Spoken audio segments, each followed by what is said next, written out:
Hello, I'm Jim Banning, author of Patriotism, Unhinged, which is available worldwide through online retailers. My book is only 162 pages.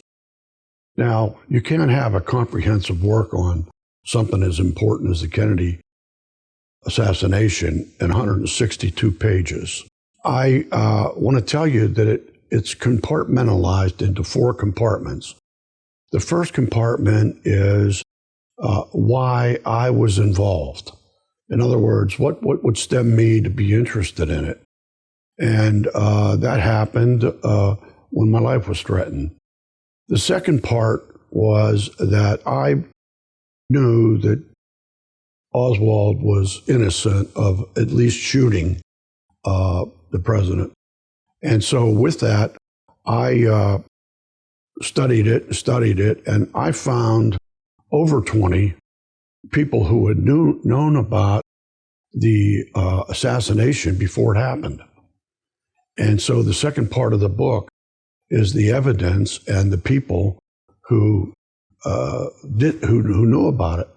The third part of the book is the evidence that was secreted out of Langley by one of their top people and given to a writer who had written a number of intelligence books and asked to bring the information forward upon the death of that specific top agent. What is in there is the exact copy of the actual evidence that was taken out of Langley.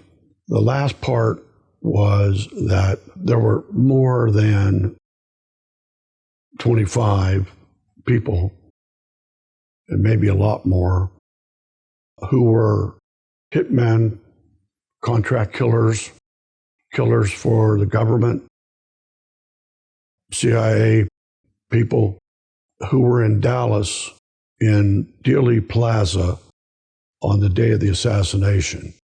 Were they all shooters? No. They all knew about it, and they were there to see it.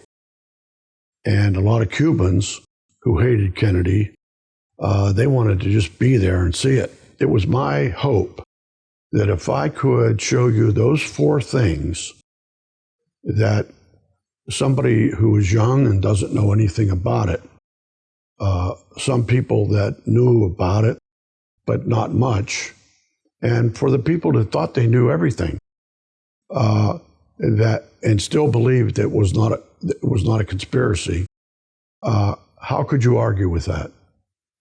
How could you argue with a man whose life was threatened, and that got him interested in it? 20 people, and with the evidence of the 20 people who knew about it in advance, CIA documents marked top secret and secret, and a convention of hitmen in Dealey Plaza that day, because what they didn't figure on at that time was the internet, and they didn't figure on the exponential development of photography. The exponential development of photography for NASA was used to take a 4x6 picture, for example, and they could blow it up to where a quarter of an inch by a quarter of an inch square looked like it was probably 30 feet wide. We have a shot of George W. Bush that was taken in Dealey Plaza that afternoon, and he was 17 years old, and apparently his father thought it was take your son to work day. I guess he wanted to let his son enjoy the notoriety that happened then. So my goal was to let people know it had to be a conspiracy. That is enough information right there to show that it was conspiracy. And it was enough information to show that Lee Harvey Oswald was a CIA agent. He had a 201 file. And for those that aren't familiar with what really happened with him, Lee Harvey Oswald was not qualified with a rifle. That's the evidence that I found. And people in the Marine Corps who didn't qualify with a rifle don't end up in the infantry. They end up like him in the air wing. Or they might be in regular infantry, but they would be in artillery. They might be in supply. They might be in motor pool, but they're not going to be in a foxhole with a rifle. He went to Atsugi, Japan, and he was proselytized there.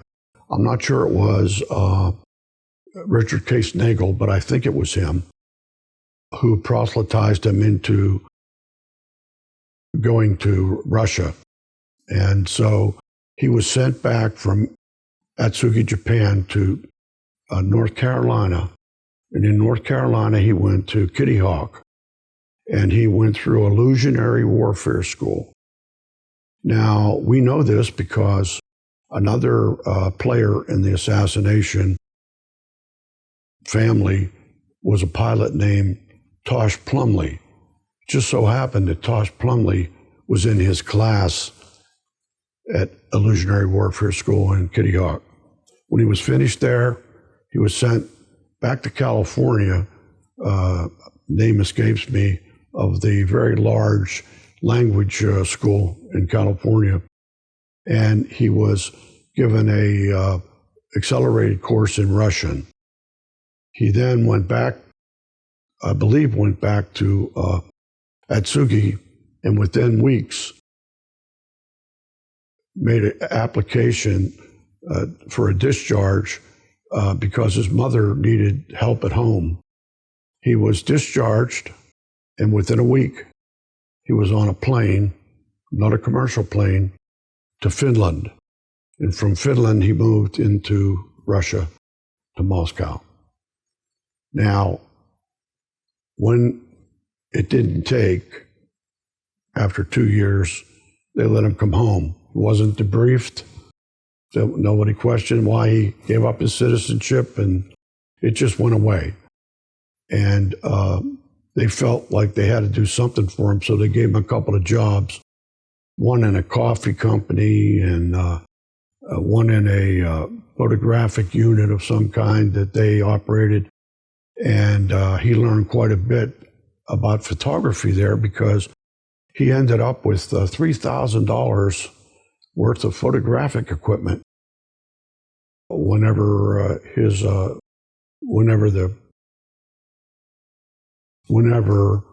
they went through his possessions, and he was making $1 an hour, $1.25 an hour. This all, of course, at some point in time, and we don't know what that point in time was, they realized that he would be the excellent patsy, having given up his citizenship for Russia, and that's all people knew about him. And so with that, it came down to two patsies. One was him, and the other one was George de Mohrenschildt, and that's a video for another time. In all of my research, it's been my position and my findings that Oswald was a patsy. But what do you think? Let us know what you think in the comment section.